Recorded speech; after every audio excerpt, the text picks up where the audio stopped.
সে পুজো লক্ষ্মীদের সদাগর প্রার্থনা অল্প দিনে ছন্ন ছাড়া তাহার দৈব সর্বস্ব নষ্ট করিবারে তারে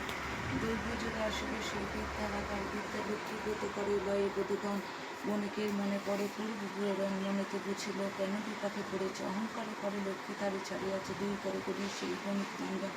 কাঁদিতে কাঁদিতে করে লক্ষ্মী স্তবন স্বস্তি করে শেষে প্রণাম করলে গুণ আইনে বাড়ি দ্বারা ঝুলিতে লাগিল লক্ষ্মীব্রত সার বলে গণিতে বুঝিয়া উর্বরে লক্ষ্মীব্রত করে গিয়ে গিয়াকে লক্ষ্মীর কৃপায় তার ঐশ্বর্য বাড়ি লক্ষ্মীব্রত ধারা ধারা প্রচার হইল বৃহস্পতিবার সমাপ্ত।